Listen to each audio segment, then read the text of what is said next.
If you are following any news, by now you must have been really familiar with this face of Mr. Anil Masih. In this video, we are going to talk about Chandigarh mayoral election and what exactly is important from that election. हम सब कुछ नहीं देखेंगे, केवल जो important है, जो exam के लिए important है, वो देखेंगे. First of all, what exactly should you ignore? तो अगर मैं आपको बोलूं कि आप पूरी कहानी इग्नोर कर दो, पॉलिटिक्स को इग्नोर कर दो कि आम आदमी पार्टी क्या कह रही है, बीजेपी क्या कह रही है, आपको पढ़ने की जरूरत नहीं है. पढ़ लिया कोई बात नहीं, याद है तो ठीक है, भूल गए it doesn't matter at all.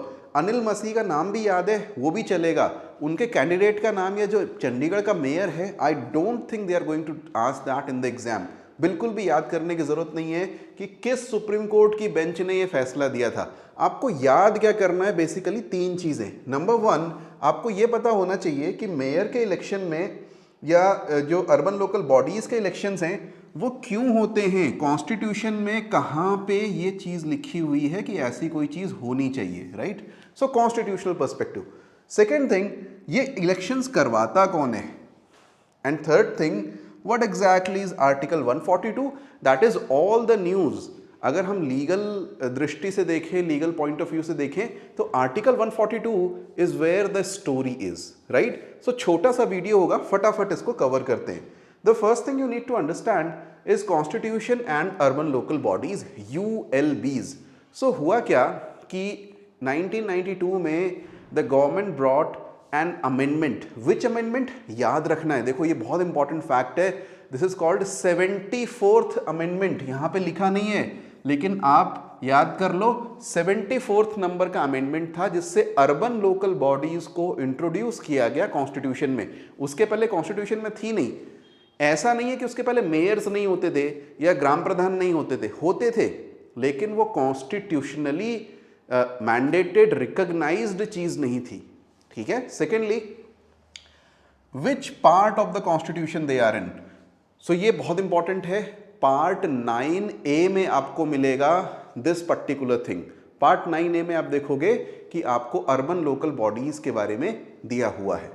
Third thing, कौन सा शेड्यूल ऐड हुआ था, शेड्यूल कौन सा ऐड हुआ था. There is something called 12th schedule. There are 12 schedules actually in the constitution. What is a schedule. It is like a table. जैसे table बनती है ना, वहां पे लिस्ट होती है.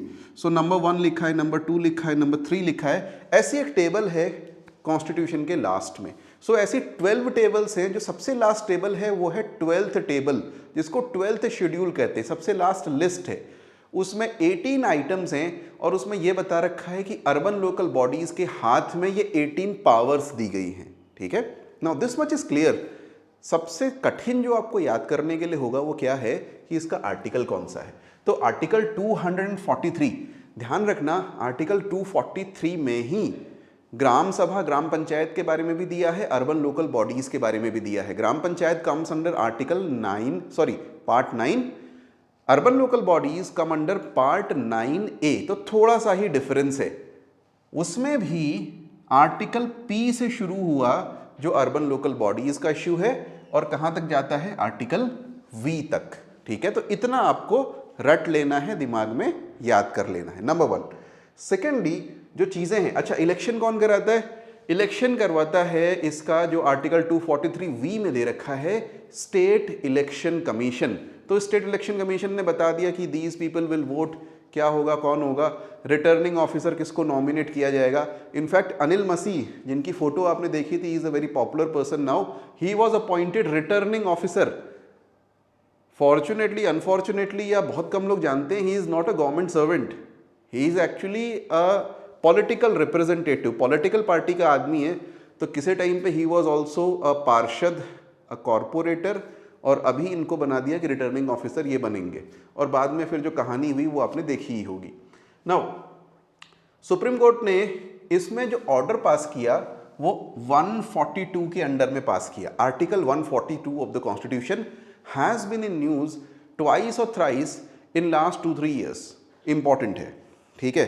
तो हुआ क्या, यहां पे इन्होंने बोला न केवल वो चुनाव हमने रद्द किया, बल्कि पुराने मेयर की रिकाउंटिंग कराओ और उसको मेयर बनाओ. मतलब वो इलेक्शन की रिकाउंटिंग कराओ और जो दूसरा कैंडिडेट था उसको मेयर बनाओ. तो उनको मेयर बनाया गया, कुलदीप कुमार को, ठीक.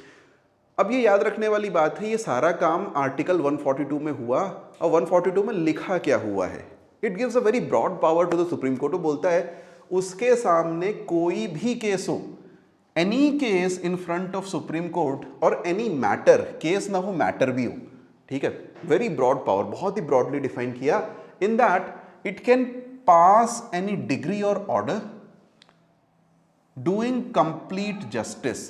कंप्लीट जस्टिस करने के लिए कुछ भी कर सकता है। अब कंप्लीट जस्टिस का क्या मतलब है, कोई डेफिनेशन नहीं है, जो उनको लगे कि ये कंप्लीट जस्टिस है वो कर दो। It is basically a part of what is called judicial activism, ठीक है। इसके बारे में कभी डिटेल में हम पढ़ेंगे जब हम पॉलिटी वगैरह पढ़ेंगे जीके में, but understand that this is part of judicial activism. Nobody asked for this and yet this order was given. Similar thing we saw in Ayodhya case, जहां सुप्रीम कोर्ट ने न केवल ये कहा कि जो लैंड है transfer it to Ram temple वहां बनाना है, दूसरी बात उन्होंने ये कही कि 5 एकड़ लैंड आप मुस्लिम्स को दो अलग से, जहां पे वो अपनी मस्जिद बना सके। That was under article 142। Muslims ने ये नहीं बोला था कि हमें 5 एकड़ लैंड चाहिए, उन्होंने बोला था हमें पर्टिकुलर वो वाली लैंड चाहिए। I am not going into merits demerits of the case, I am just stating even though they didn't ask for a particular piece of a separate piece of land, supreme court ने बोला कि आपके पास justice होना चाहिए, and for complete justice we are giving you 5 acres of land at a suitable place, जहां पे आपको स्टेट गवर्नमेंट ढूंढ करके देगी, तो वहां पर वो दोबारा बाबरी मस्जिद बना सकते हैं। Thank you very much for watching. जल्दी ही आपसे मिलेंगे किसी और करंट अफेयर्स के वीडियो में, तब तक के लिए बाय।